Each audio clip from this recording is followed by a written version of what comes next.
This past winter, I was actually in Toronto twice, and I met for the first time a little boy that most of you cannot see because he is sitting right here in a wheelchair in front of the bima. His name is Kerzner. Believe me, it's worth getting a bracha from this little tzaddik. He goes through a lot in his life, and yet he is a true Ben Torah who learns and studies and has a heart as a lion, as big as a lion. Nachi, I'm proud to see you again, and I thank you so much for coming here tonight.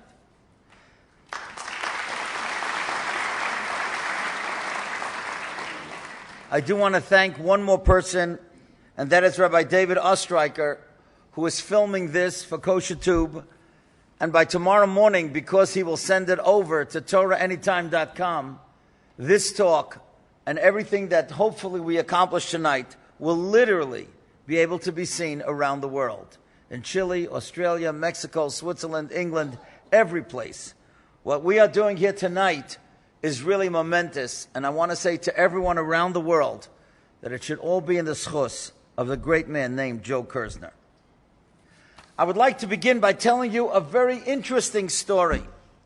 And this story is so special, not only the way it unfolds, but because the way Rab Chaim Kanievsky, one of the greatest, if not the greatest Torah scholar in our generation, understood this story and gives us a lesson of what this story is all about and how we should behave in these next few days. There was a fellow, let's call him Nachman. Nachman was an American fellow, went through the yeshiva system, became a businessman, and became very prosperous, and moved his family to Israel. He moved his family to Eretz Yisrael. And every few years he would come back to New York to do business. And every once in a while when he was in New York, he made it a point to go down to Miami to see his Israeli cousin Nati. Now Nati was not religious. Nati and Zahava had moved their family from Israel to America. Nachman had moved his family from America to Israel. He wanted the holiness of Israel. Nati was not interested. He was more interested in America, and he moved his family down to Miami. Now, every time Nachman would come to visit his cousins, they knew very well he's not going to eat in their home. So either they would get together in one of the kosher restaurants in Miami, or else Nati and Zahava would take out food, would get food in a kosher takeout place, and they would serve on paper or plastic dishes. And they would enjoy each other's company, and Nachman would go back to Eretz Yisrael. A few years ago, Nachman comes into Nati's house, and he knew very well that Nati normally did not wear a kippah, he did not wear a yarmulke, and he probably only put it on 5 minutes before Nachman came. But now he noticed that the yarmulke, the kippah, just fit him very, very well. It looked like he was sitting there for a while, like it was comfortable. And then he looks around at all the doorposts, and he sees mezuzahs on every doorpost. And then he looks on the dining room table, there's a Hebrew book, there's a sefer there. And he says, Nati, did something go on this last couple of years that I'm not aware of? He said, yeah, it's interesting you notice it. Yeah, we became religious.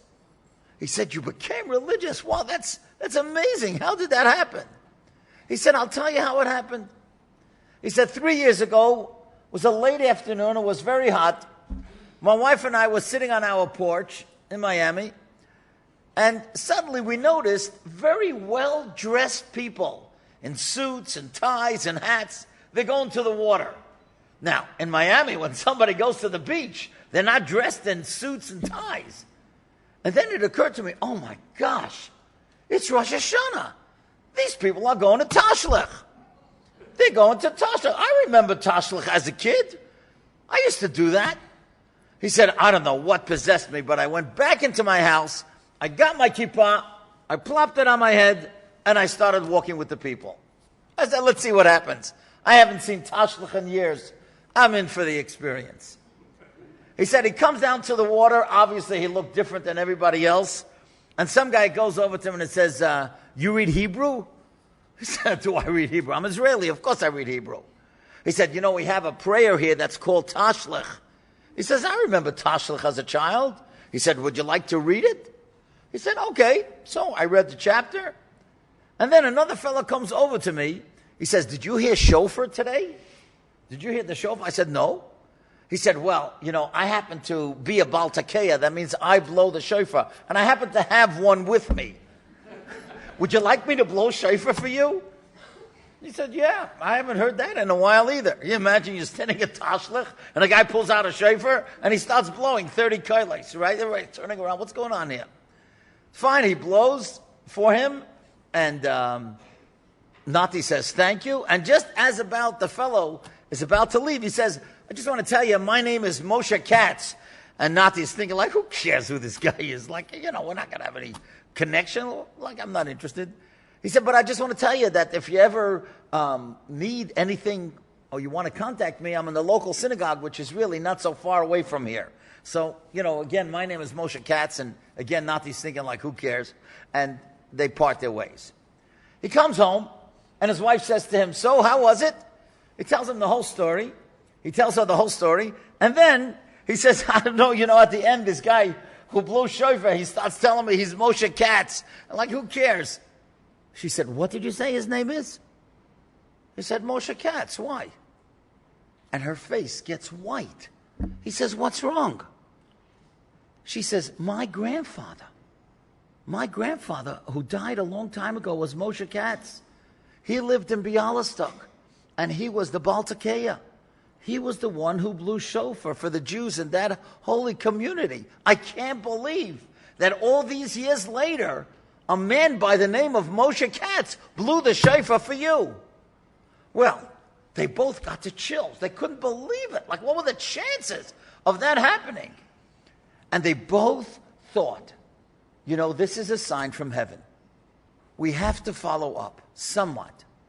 So after the holiday, they go to the shul, they go to the rabbi, and the rabbi was very kind and very understanding and very sensitive, and slowly but surely, he brought them back to orthodoxy.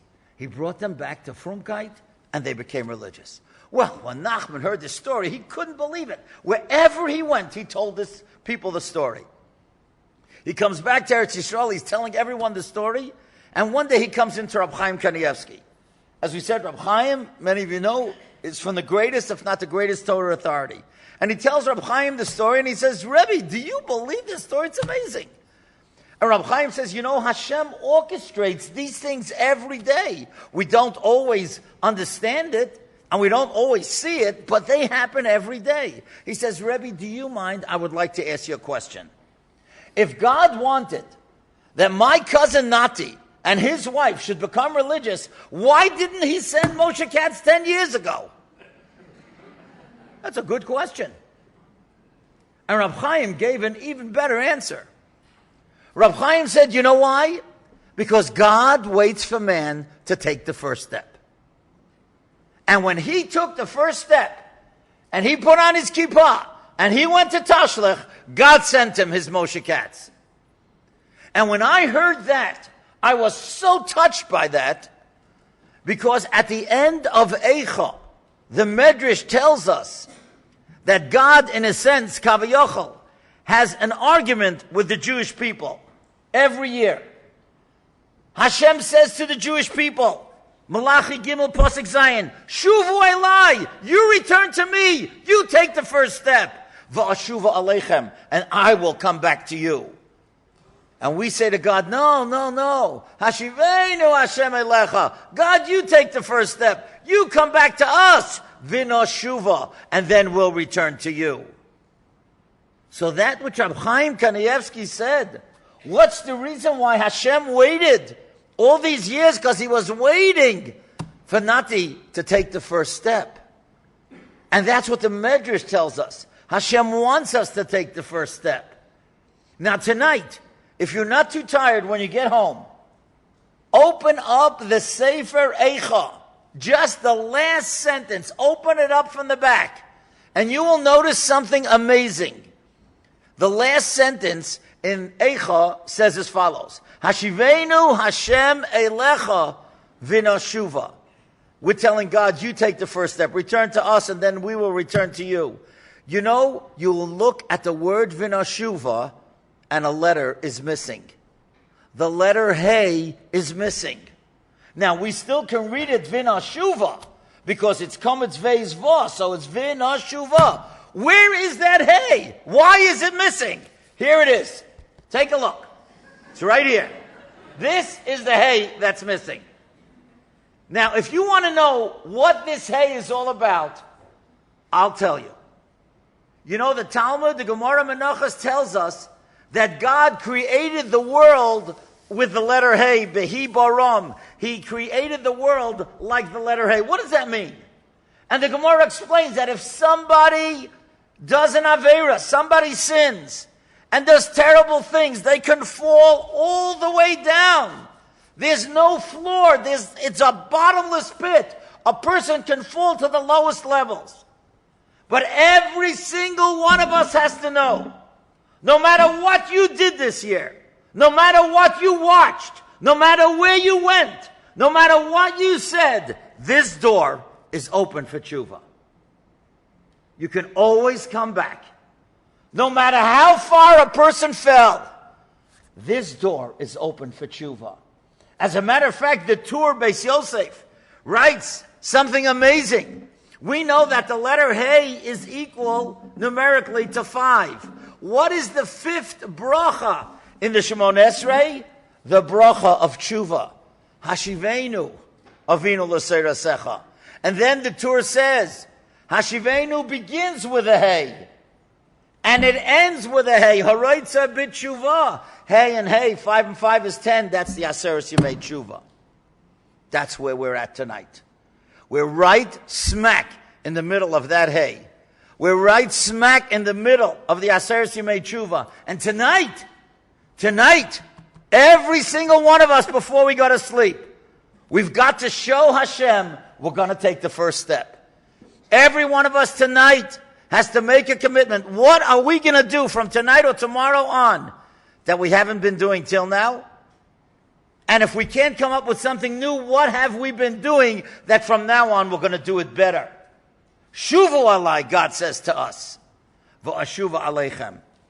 And I want to tell you something that is so precious to me, and I want to say this because I heard it from a very great tzaddik who is not well, and Hashem should bless him that he should have a refuah shlema in the new year.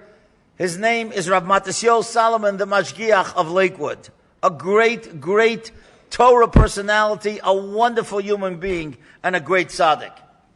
I will never forget once at an Agudah convention, he quoted Rab Shamshon Rafal Hirsch, which was so unusual to me, because you don't think usually that Rav Matisyahu is going to quote from Rab Shamshon Rafal Hirsch. You expect him to quote the Sichas Musar, or Lev Eliyahu, those type of Musar Svarim, the Shari Tshuva. But listen to what he said. The Pasuk tells us, in Dvarim Lamed Beis Yud Aleph, Kenesher Yoir Kinoi, like the eagle who wakes up his nests. The eagle, the strongest and the mightiest of birds, wants to carry the little nestlings, the little birds. What does he do? He doesn't bend down to pick them up.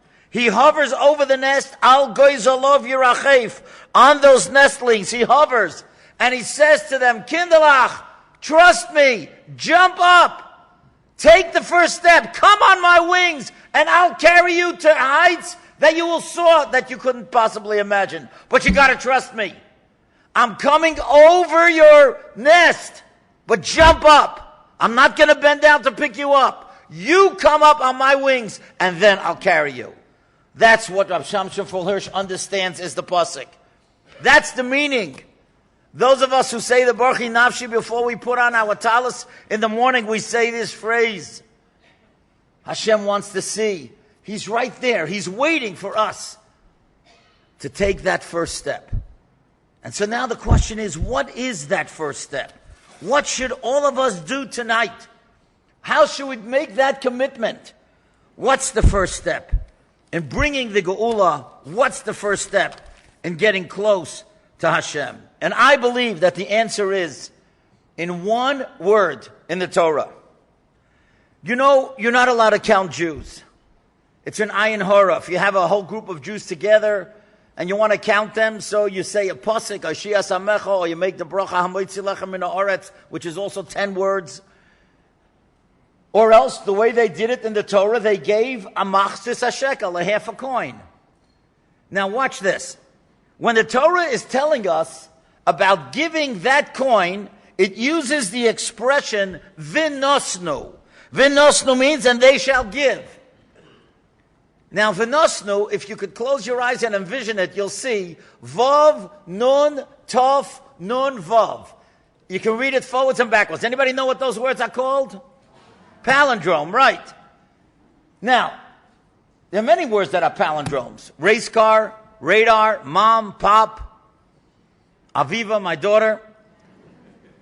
You want to hear the greatest one of all? You know, just this past year, 2 weeks ago, the night of Slichas, I happened to mention this point about a palindrome in the Lower East Side. So after the speech, a guy comes over to me and says, Rabbi Krohn, I want to tell you the greatest palindrome you ever heard in your life. I said, go ahead. He said, Bernie Weinreb. Try it. You won't believe it. I have no idea why Bernie Weinreb is a palindrome, but it is. Write it out. You'll see. Bernie, B-E-R-N-I-E. I have no significance for that, but I just had to share it with you. So the question is, why is Vinosnu a palindrome? And the Balaturim tells us something fabulous. Loi malach to tell you, Masha Adam noisein litzdaka. That which you give to tzedakah, that which you give of your heart, of your friendship, of your encouragement, of your finances, yachzer love, it's going to come back to you. You're not missing anything. There are many people who feel, if I give time, if I listen to that person, oh, it's such a waste of time. He's taking up my time. But it's not true. When you give to others, Hashem is going to make sure that when you need it, somebody's going to be there for you. Whether you give money, of your heart, or your talent, whatever you give, that's what Vinosnu is all about. So the question really is, who was the greatest giver of all? If you think about it in the Torah, who was the greatest giver of all? In my humble opinion, the greatest giver of all was a woman, Rachel Imenu. Rachel Imenu, we all know the story. She wanted to marry Yaakov. Yaakov wanted to marry her. But Lavan had different ideas. And Lavan was going to put Leah there. So that Yaakov would end up marrying Leah and he would talk to her and she would know the signs, the simonim, that Yaakov and Rachel made up. And what did she do? She gave the simonim. She gave the signs. She wasn't jealous. She gave the signs to her sister Leah, so that Leah would not be embarrassed. Now, if you look in the Medrash of Eicha, it tells us that when the first Beis Hamikdash was burning, God, Kaviyachol, was crying, and he said, Oili al Beisi, woe is on my home, Bonai heichonatem, where are you, my children? Where are my kohanim? Where are the high priests? Ma'esalachem, what should I do? I told you, I warned you, but you didn't do tshuva. And God says to Yirmiyah, get the forefathers, get the patriarchs, let them pray. And Avram Avinu says, Hashem, please, don't destroy your nation. Isn't what I did enough? I was ready to sacrifice my son for you on the Akedah. Hashem says, no, it's not enough. Yitzchak says, God, I was ready to give myself up on the Akedah. Isn't that enough? Hashem says, no, it's not enough. Yaakov says, God, look how much travail I had in my life, with my children, with Esau, with Lavan. I suffered so much. Isn't that enough to save the Jewish people? And Hashem says, no. And Moshe says, what about me? I gave up 40 years of my life. I'm not going to Israel only because I hit the rock. Why did I hit the rock? Not because of me, because of them. So isn't that enough? No. And then Rachel comes. Rachel says, God, why are you destroying the Beis HaMikdash? Because they served other gods, so you're jealous? I wasn't jealous. I gave away the simonim. I gave away the signs to my sister. If I'm not jealous, how could you be jealous? All of a sudden, the Medrash says, Miyad nisgalgulu rachamav shel HaKadosh Baruch Hu. Hashem's compassion was awakened. And he said, B'shvilech Rachel, because of you, ani machzer es Yisrael l'mkayman. I'm going to bring back Klal Yisrael to its place. And that's what Hashem says, the Pasuk in Yirmiyah. Koil baroma nishma, I hear a voice on high. Nehi bechis amrurim. A bitter gevein, a bitter cry. Rachel mavaker al banea. Rachel is crying on her children. She can't be consoled because her children are no longer in Yerushalayim and Eretz Yisrael. Hashem says to her, Mini koilech mi bechi. Withhold your voice from crying. Veinayich mendim, on your eyes from tears. Ki yesachar lupulosech. Because there's reward for what you did. You were the giver. You were the greatest giver. And because you gave, the Geulah is going to come. And that's the title from tonight's talk. If we can only become a giver and not worried what's in it for us, just like Rachel brought back the Geulah, we can bring the Geulah. That one thing that we have to make up tonight is that we're going to stop thinking about ourselves. Think about other people. When was the last time you called a widow? When was the last time you called a single woman, a divorced woman, and said to her, look, I'm in the shop. Is there anything I can buy for you? She's stuck with 5 kids at home. She's a super mom. Do you ever think about that? What about your aunt who's in a nursing home? What about the person down the block who needs somebody to walk him to shul? Or the orphan child who can't go to shul because nobody's walking with him. He doesn't have a father anymore. Every single day from tonight on, you have to do a favor for another Jew. Not a husband for a wife for a husband. That you got to do if you know what's good for you. I'm talking about outside the house. So people say to me, oh, charity begins at home. Yeah, of course charity begins at home, but that's not how you become a good person. You'll have a good marriage that way, that's true. But to become a good person, you have to think outside the box. You have to think outside your home. You have to become that giving person.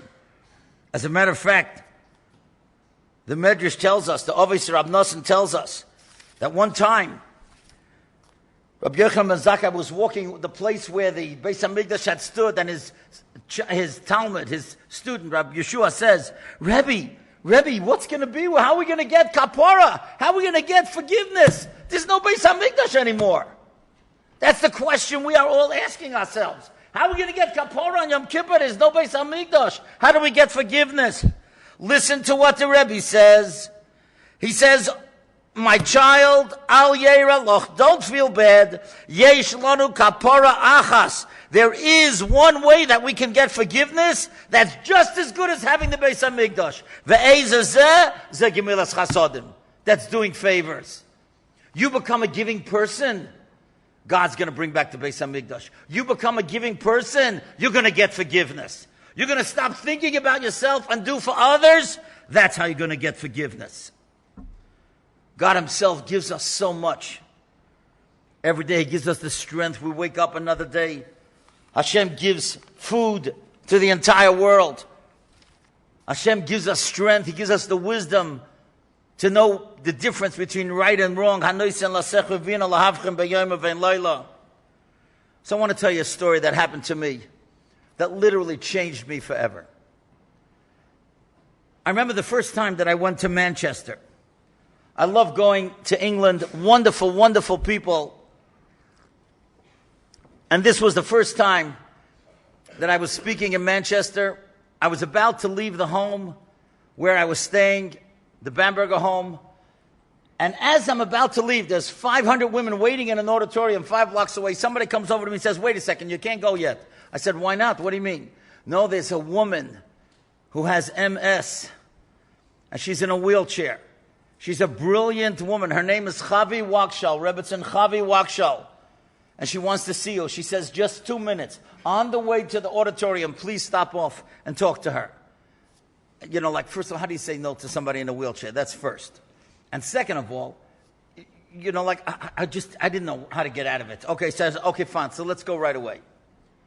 And I come inside, and there are 25 women sitting around the table. They're waiting that Rebbetzin Chavi Wakshal should give them a lecture. She wasn't in the room yet. And then they part the curtains of the dining room, and somebody wheels her in, and I thought my heart would fall. A woman, I don't think that she was yet 40. Her face was alive, but her body was just about paralyzed. She could move her hands, but that was about it. And she begins the conversation. She says, Rabbi Krohn, thank you for coming. I need you to do me a favor. And I'm thinking, how am I going to say no? I mean, I don't know what she's going to ask, but how am I going to say no to her and in front of everybody here? She says, Rabbi Krohn, I've read your books and I've listened to your CDs. I'm writing a book. I'm writing a book on my travails of everything that I've gone through.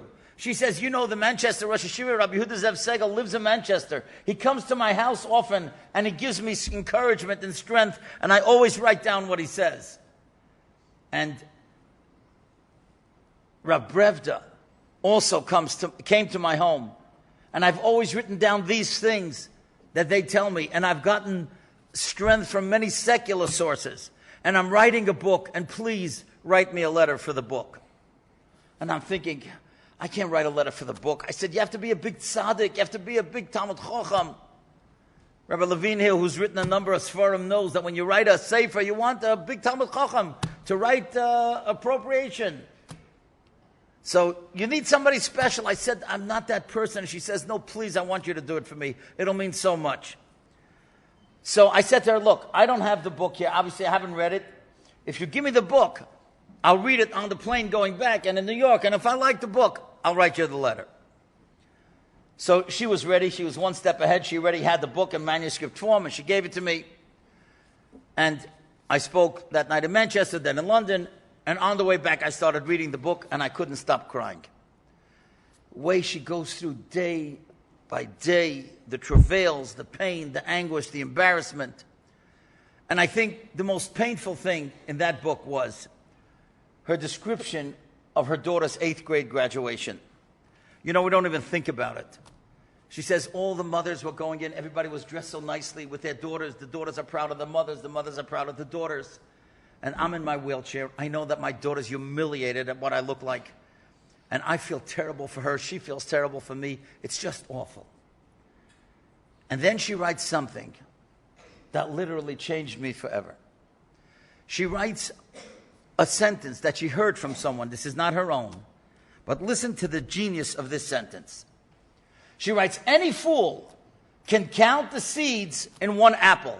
You don't have to be a wise person. You don't have to be a chacham to count the seeds in one apple. You open up an apple, you see 4 or 5 seeds. But only Hashem, the highest power, can count the apples in one seed. And that's genius.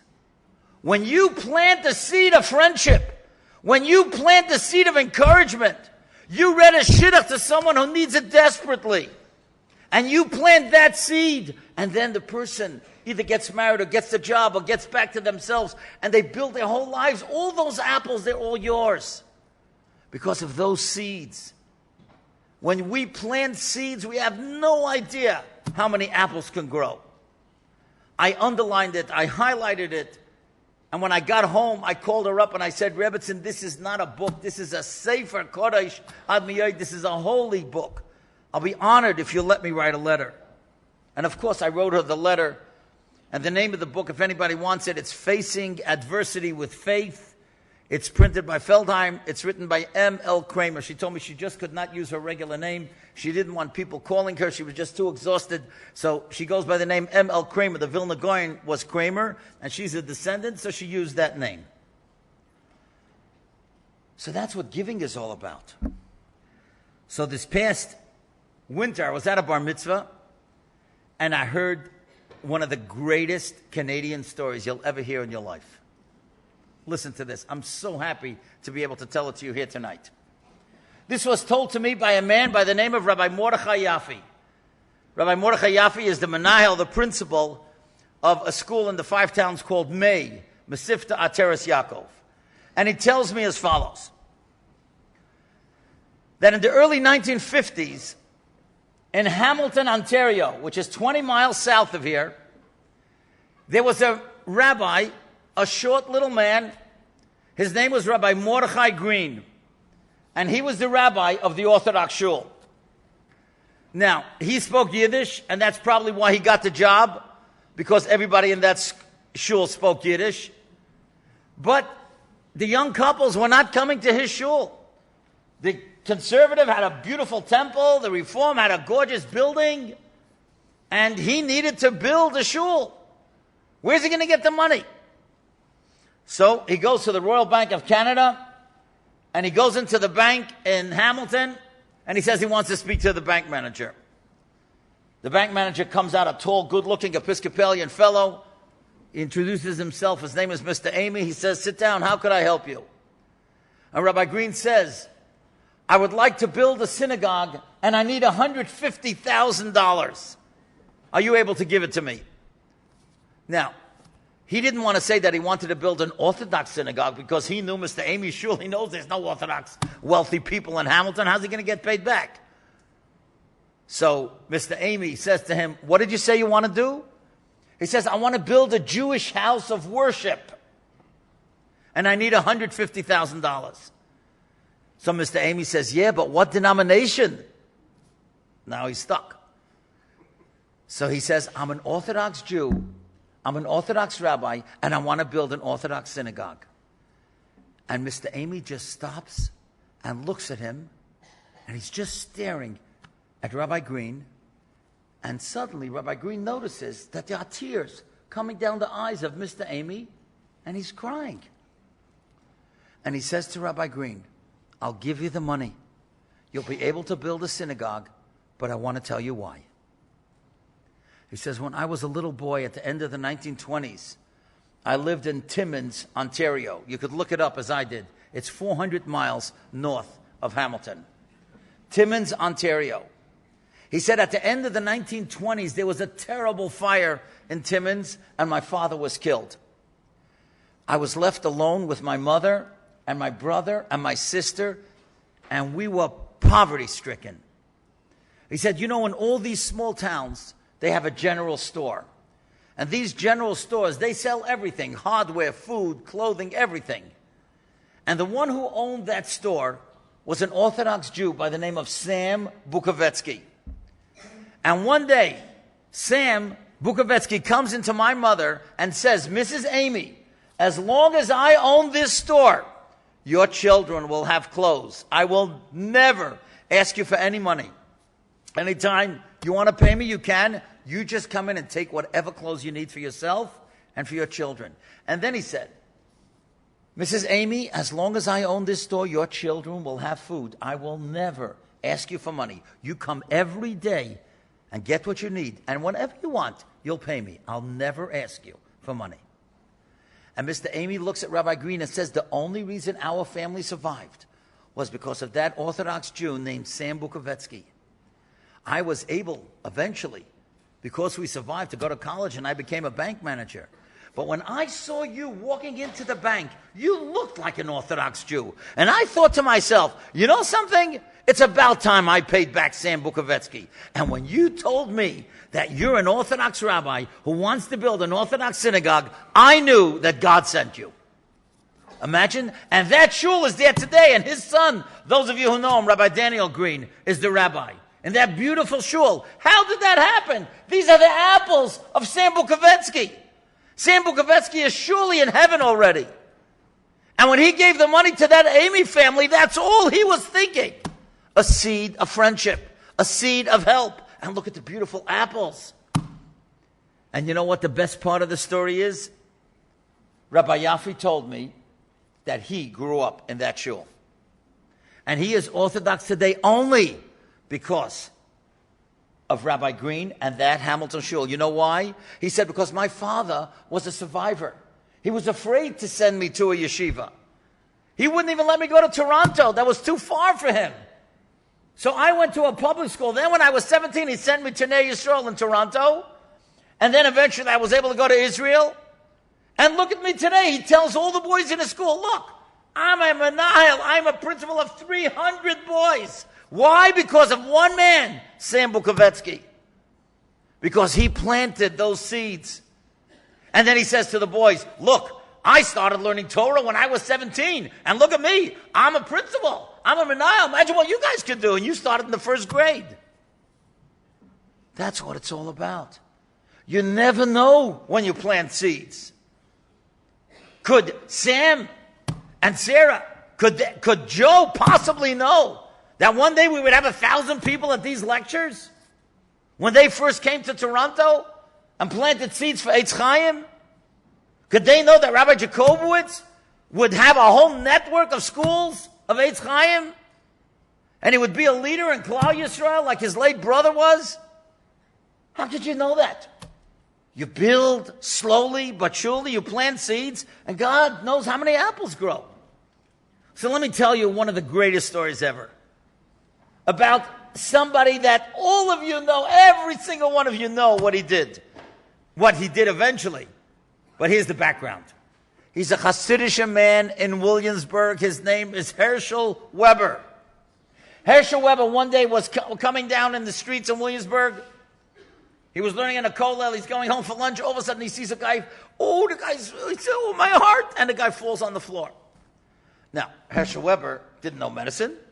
So he's yelling for the police, for the fire department. Somebody come and help this guy. And by the time the police came with the ambulance, it was 10 minutes later and the guy died. And Herschel Weber told me, it's not like I heard it from anybody else. He said, the worst part was that I overheard one police officer say to the other, if we would have been here 5 minutes ago, we could have saved this guy. So he decides, you know what? I have got to learn emergency medicine. He goes to takes a first aid course, him and two other people, and Mr. Gallant and Mr. Koff. One had a bakery, the other had a clothing store, and they decided they're going to learn first aid, emergency medicine. They'll have a little oxygen tank with them in case there's any emergency in Williamsburg, people could call them. And sure enough, after a while, word got around, you have a medical emergency, you call Herschel Weber. So he tells me 5-6 months later, after everybody already knew to call him by emergencies, there was an old woman in her high 90s. She's sleeping at night. She wakes up in the morning and she wants to talk to her husband and he's not responding. And she shakes him and he doesn't respond. And she's, oh my gosh, she thinks, he's dead. He died. And she tries to talk to him and he doesn't move. He really did die. And she runs to the front window and she yells and screams, help, I think my husband died. The whole crowd gathers and somebody yells, get Herschel Weber. Herschel Weber finally comes running up with a little tank and he takes a look at this guy. He sees, the guy died 5 hours ago. There's nothing to do. And this poor woman is crying. She's now a new widow. And he sits down and he talks to her. And then he has to leave. And when he goes outside, there's a big crowd there. And he hears how people are criticizing him. Oh, Herschel Weber, he didn't know any medicine. What was he doing there? He probably killed him. That's what he heard somebody say. I'll tell it to you in Yiddish. It's horrendous. Zez dem Michigan Herschel etem gehargit. That's what they said. He told me when he heard that, he started crying. How could a Yid say that about another Yid? That's terrible. He told me he went home, he cried himself to sleep. It was the afternoon. He just cried all afternoon until he fell asleep at night. What do you mean? The guy was dead 5 hours ago. How could somebody accuse him of like that? Something like that. So you know what he does? The next day he goes to the Satmar Rebbe and he says, Rebbe, I believe that it's about time that Jews had a medical organization, emergency medicine, so that anybody who needs it will be able to be saved medically. And listen what the Rebbe said. The Rebbe said, bring me the Sefer Sharei Tshuva from Rabbeinu Yaina. You could all look it up. Shar Gimel Ois Ayin Aleph. The third gate, chapter 71. It says like this. This is what the Rebbe is reading to him. V'toiv v'nochain miyoid. It is proper. It should be in every city. Misnadvim ba'am. Volunteers. Mina maskilim. Intelligent people. Liyos nechoinim u'muzumonim. They should be ready. L'chol devar hatzola. For any point of rescue, he says, call the organization Hatzalah and start it right away. That's how Hatzalah got started. Could you believe that? The Rebbe named it after the Sharei Tshuva. Who gets all the apples? Is there one person here who doesn't know other people who have been helped or saved by Hatzalah? One man. You know why? Because he took the first step. What would we do if we saw somebody die? Oh, we'd have nightmares for 3 nights, and then we'd go on with life. That's not what Herschel Weber did. He took the first step. And God said, you took the first step. I'm going to make sure you're the one who plants those seeds. All the apples are yours. Imagine, think about it. Think about the reward in heaven that this one man has because he felt terrible that a man passed away and he couldn't do anything about it. He tried something, it didn't work, but God said, don't worry. I'm going to bring you your Moshe Katz. So I got to tell you my two favorite Hatzalah stories. The second one is very important. The first one is just funny. It happened Yom Kippur in Flatbush. A couple years ago, it was a small shul in Flatbush, and very, very hot. The air conditioning wasn't working. There was an old man there praying. Probably he shouldn't have been fasting, but he's a Jew. He's a wonderful Jew. He wants to fast Yom Kippur. And then he collapses, and everybody thought he died. So when there's a question of life and death, it's called a code blue. They call a code blue to all the units of Flatbush. Everybody whips off their talisim. They all come running in to the shul, and they spread a path. They take out a stretcher. They put the guy out on the stretcher, and he comes out into the open air. Oh, he looks up. Oh, and now he's able to breathe. And he sees 30 guys standing around him. They're all in their white kitlach.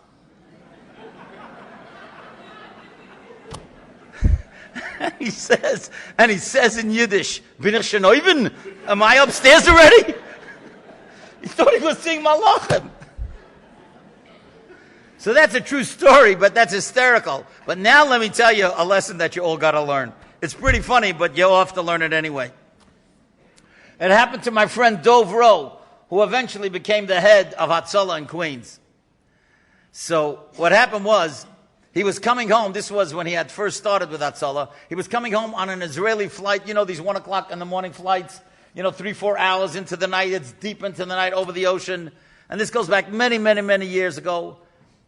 And the pilot gets on the loudspeaker. We have a cardiac issue on board. Is there a doctor on board? No reply. Now, he was not a doctor. He was only a medic for Hatzalah. But 2 minutes later, when the pilot said again, is there a doctor on board? We have a cardiac issue. So he comes running up. He says, Your Honor, I'm not a doctor, but I work for Hatzalah. If you call them, they'll tell you exactly what to do. So the pilot has a phone, and he calls Hatzalah in Brooklyn. And the guy in Hatzalah says, who's calling? He says, El Al. Yeah, sure. And he hangs up. So he says, no, tell him you're Q9. Q9, that's his code, right? So he calls back. He says, this is Q9. He says, this is Dov Rowe, Q9 from Queens. Well, what should we do? Listen to what the guy in Hatzalah said. He said, you need a certain medication. You must wake up every single woman on that flight and go through their purse. Because women who travel from Israel, their pocketbooks are a living drugstore. Any medicine that you need is going to be in somebody's purse. It's a walking drugstore. And you know something? They found epinephrine and they saved this guy. And as they were landing in Halifax, because that's the first place that you can land when you come overseas, and the pilot says, I'm sorry, we had to stop because of that cardiac issue. The lady cardiologist who was sleeping throughout the whole thing gets up and says, hey, is there anybody who needs my help? So she slept through the whole thing. But don't forget, if you're ever on a plane, you know where to find the medicine.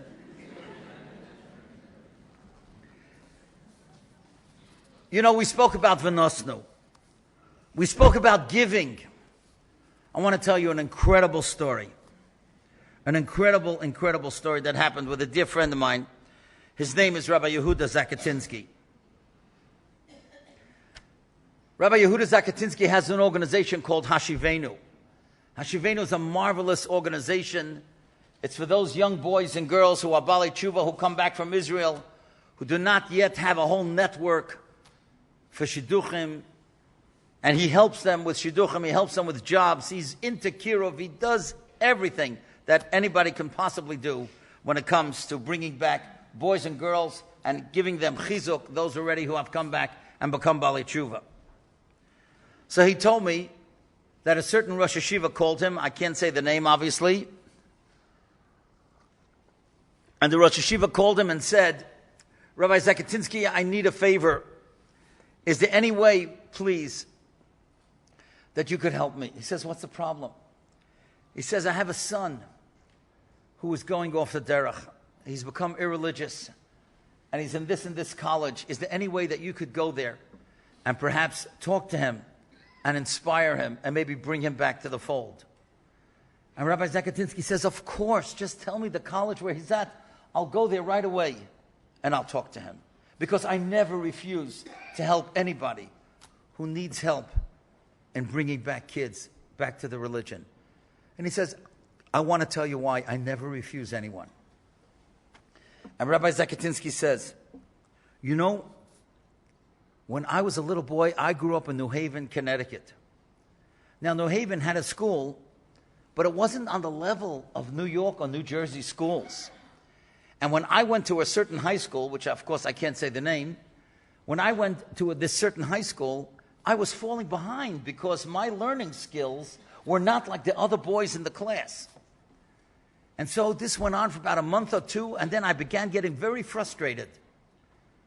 And one Shabbos, I went into the Beis Medrash, to the big study hall, and I saw a group of older boys. And I went over to one boy, I said, could you please learn with me? I'm falling behind and I need some help. And he said, you know, I would like to, but I just don't have time. I have a study partner, I have a chavrusa, and on Shabbos we learn something special, so see if you could find somebody else. So I went to a second guy. And I said to him, you know, I'm falling behind. Is there any way that you could help me? And he said, you know, it's Shabbos. And Shabbos, I try to rest. And Shabbos, I try to learn something that I don't learn during the week. So my time is very pressured. See if you could find somebody else. He said, the third guy said that, the fourth guy. And by the fifth guy, I said to myself, this is what a study hall is all about? The older guys, they don't care. If this fifth guy doesn't help me, Sunday, I'm leaving the yeshiva. I went to the fifth guy. I said, I need help. Could you help me? And that fellow put his arm around me and said, of course, sit down. Let's learn together. And we learned for about a half hour. It was so wonderful. And the next week, that fellow came over to me and said, you want to learn again? It was wonderful how we studied last Shabbos. You want to learn again? And we learned again. And he said to the Rosh Yeshiva, you know who that person was? That was you. He said, that was me? He said, of course you don't remember because you were so kind to everyone. V'nosnu, that gentleman who eventually became a Rosh Yeshiva, he gave his time to Rabbi Zakatinsky. And today, Rabbi Zakatinsky is giving his son the time. That's what v'nosnu is. That's God's promise. That's what the Baal HaTurim tells us. When you become a giving person, lo yechsa b'shvil zeklum, you're not missing anything. When you need it, it's going to be there for you. And I'll tell you another little delightful story. What does it mean to give? And perhaps it's appropriate before Yom Kippur. There's a great Talmud Chacham today. His name is Rabbi Silberstein. Rabbi Silberstein lives in Eretz Yisrael, a brilliant scholar, the son-in-law of Rabbi Yashiv. And he wrote that a while ago he had to see a certain rabbi, and he comes to the rabbi's house, and the rabbi says, listen, I've got to go to a wedding. One of my balabatim is marrying off a daughter tonight. I'm just going to go in to say Mazel Tov, and then I'll leave. So why don't you come with me? And then as we leave, we'll drive wherever we have to go, and, we'll talk. So Rabbi Silverstein said, okay, fine, good. We'll go in, say Mazel Tov. They come in, it's the middle of the wedding, and, it's a big tumult. Everybody's singing and dancing. And the rabbi goes over to the father of the bride, and he says to him, Mazel Tov. And the father of the bride said, nobody called you. Rabbi Silverstein couldn't believe it. That's how you talk to a rabbi? Nobody called you? He comes in to say Mazel Tov? What is this, Kamsa bar Kamsa? Like, well, what's going on here? He couldn't believe it. He was steaming, but he didn't want to say anything. After all, the guy's marrying off a daughter.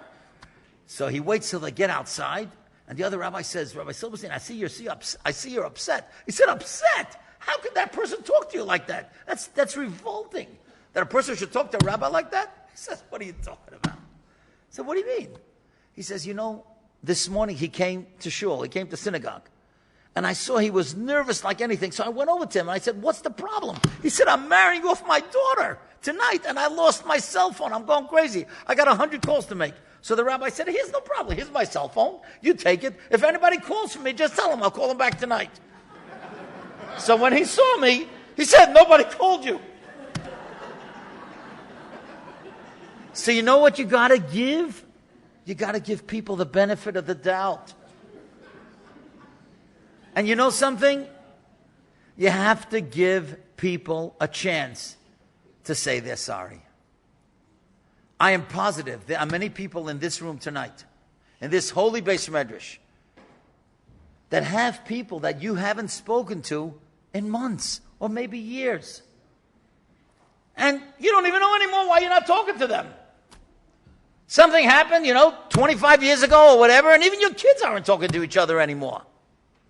But you know something? Tonight is the night between now and Yom Kippur that you got to take the first step. And you got to call that person and say, you know something? It's enough. We don't live forever. We shouldn't be going on this way. Even if you're not the one who was at fault. You have to be able to pick up the phone and say, I'm sorry. Let's get together. That's what it's all about. Taking the first step. That's what Hashem wants. He wants to see that we become giving people. That we give somebody the benefit of the doubt. That we give somebody the opportunity to say they're sorry. That's what the Aseret Yomei Tshuva is all about.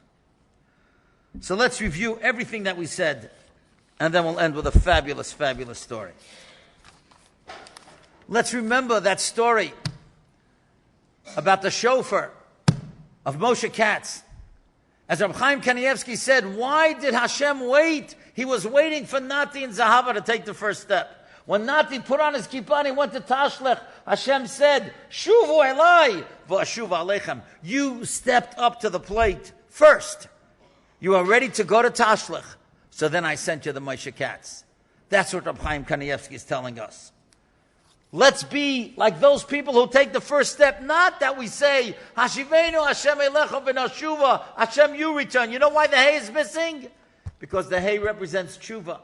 And if we wait for Hashem to take the first step, then the tshuva is not complete. That's why the hay is missing. Tonight, we have to make up that we are going to become giving people. That we are not only going to think about ourselves, that we're going to think about others. Let's remember that palindrome, v'nosnu. When you give to others, Hashem will make sure that you get it back. Let's remember who is the greatest giver of all. That was Rochel Imenu. And Hashem said, Yesh sochel l'pulosech. There is reward. You are the giver.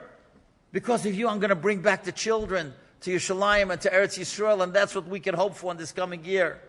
Let's become givers. And Hashem will give us the ultimate, which is bringing us back to our home in Eretz Yisrael. Let's remember what Rabbi Yeshua, he was crying, and his Rabbi Yechon Mazak, said, there is a kapara, there is a way of getting forgiveness, greater even than the Beis HaMikdash. And what is that? That's Gemilas Chesed. And let's remember what Chavi Wakshal taught us. Chavi Wakshal taught us that any fool can count the seeds in one apple, but only Hashem alone, the highest power, can know the apples in one seed. Look at the seeds of Sam Bukovetsky. The friendship that he gave to the Amy family. Years, 20, 30 years later, a shul was built. And 40, 50 years later, a young man who was in that shul as a principal of 300 children.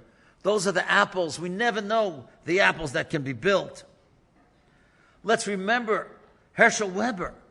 An incredible thing that Herschel Weber did. How he became that person who started Hatzalah. Why?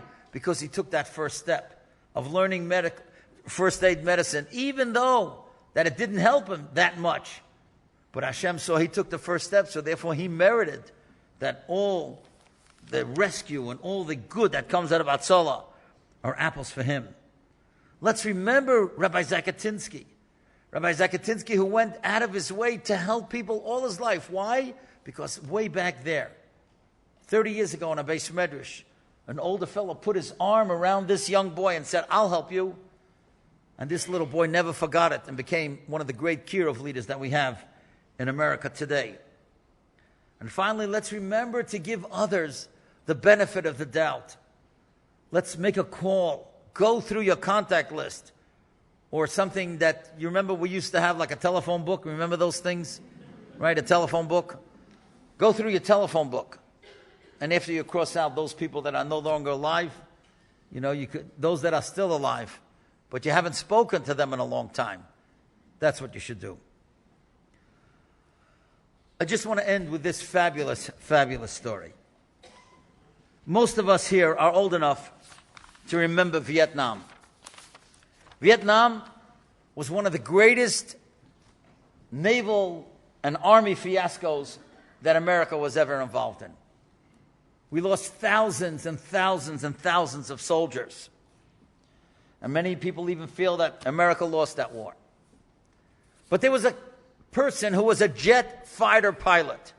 His name was Captain Plumb, Plumb. And he was on the Kitty Hawk, which was a big warship which was stationed outside of Hanoi.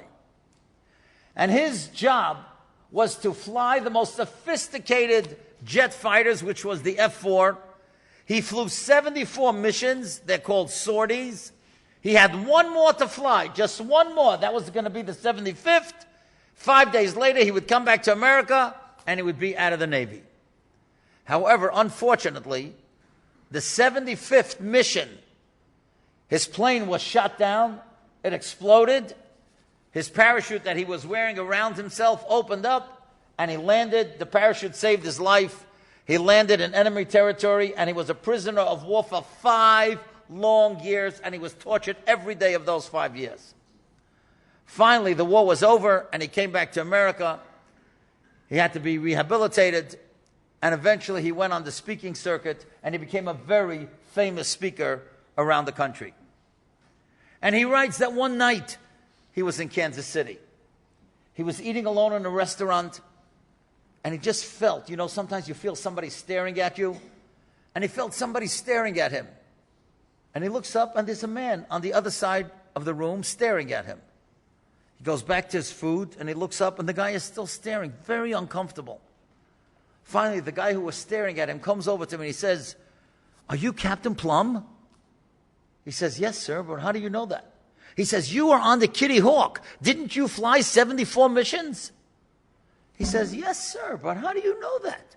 He said, "On your 75th mission, your plane was shot down and the parachute opened and saved your life. Is that not true?" He says, "Yes, but how do you know that?" He says, "Because I was a sailor on the Kitty Hawk and I packed your parachute." He said, "What? I can't believe it."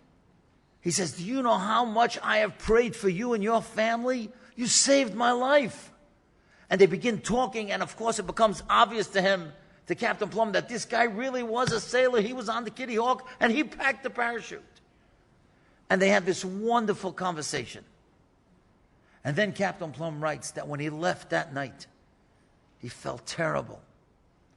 And he began thinking, I bet I saw that sailor 100 times on the Kitty Hawk, but not once did I ever say hello, good morning, or thank you, because he was only a sailor.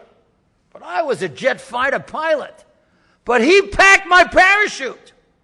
And if he packed my parachute, I owed him a thanks. I owed him validation. I owed him some courtesy.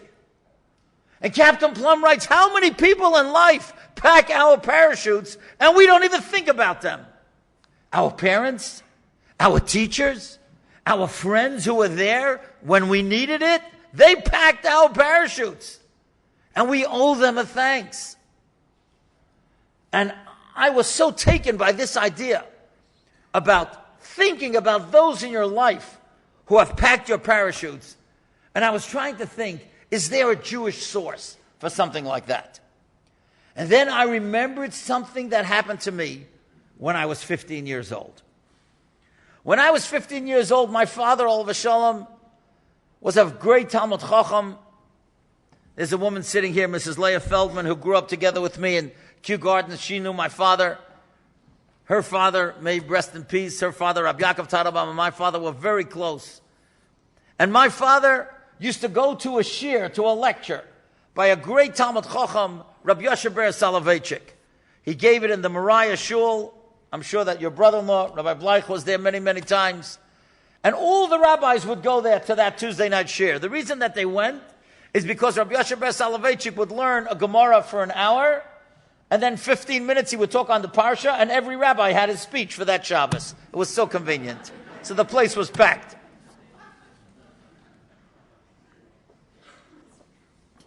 So one Tuesday night, my father says to me, he says, you got to come with me. I want you to hear how Rabbi Yoshe Ber gives the shir. I said, okay, fine. I come to the shir, And he's learning Masechta Megillah. I don't remember what page, what daf it was on. But if I live to be 160, I will never forget what he said on the Parsha that night. That Parsha that week was Vayishlach. And he quoted this verse, Bereshis Lamed Hey, Pasuk Ches and Tes. Vatomos Devoira Meinekes Rivka. Devoira, the nursemaid of Rivka, died. And Yaakov gave her a great eulogy. And he called the place Alon Bachus, the plain of crying. And then Rabbi Yoshe said, let's look at the next pasuk. Vayera Elakim al Yaakov od. God comes again to Yaakov. Rabbi Yoshe asked, who is Devoira? Why is Yaakov giving a eulogy? Why is God coming back to Yaakov? What's going on in this verse? And he said something so beautiful that for years I didn't repeat it because I wanted to check it out scientifically. And today I have a very close friend. His name is Rabbi Danny Center. Now, he raises bees. He's not called a biologist, but that's what he is. And he and I just made a film. It's on YouTube. You can see it. You just put on Rabbi Krohn and bees for Rosh Hashanah or whatever. It's just adorable. He does all the speaking, and you'll see me in that ridiculous costume so that I don't get, stung by the bees. But whatever. And he told me this is exactly true, just like Rabbi Yoshe said. Rabbi Yoshe said that the word Devoira means a bee, a queen bee. And he said the queen bee, the role of the queen bee is to get nectar from a flower and to bring it back to the hive.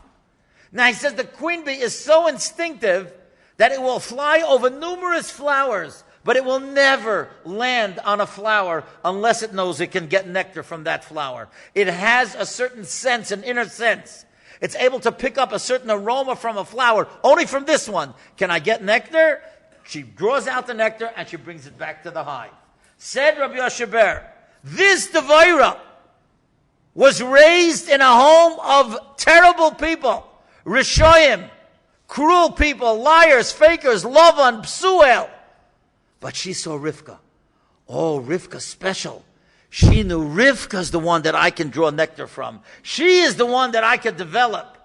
Devoira Meinekes Rivka. Yaakov gave her a eulogy because Devorah packed his mother's parachute.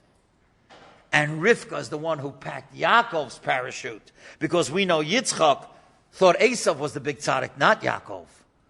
So when Yaakov realized that Devorah was getting older, the Ramban tells us, he said to Devorah, I know you're getting older, come with us, we'll protect you for the rest of your days.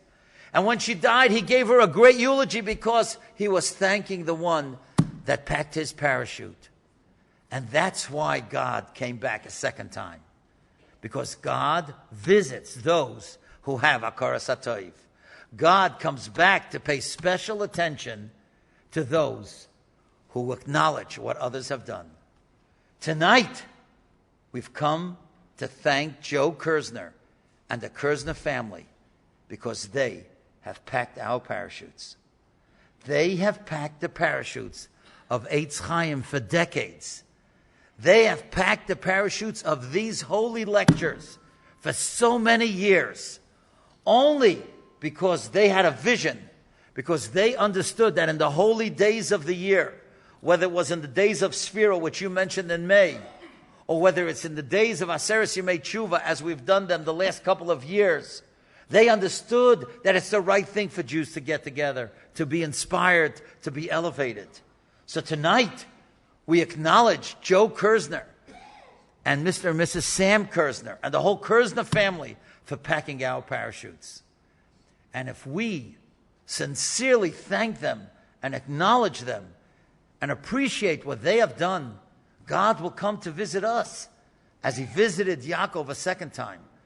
And may Hashem visit us with, as you said, with blessing, with parnasa, shidduchim, Yeshuais and Nechamis and all that is good. I thank you from the bottom of my heart for inviting me.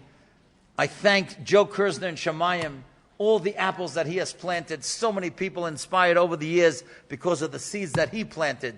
May he have a lichtika Gan Eden, Yehi Zichroi Baruch, may his memory be blessed. May we all have a wonderful, prosperous, healthy, and wonderful, happy new year. Thank you for inviting me and thank you for listening.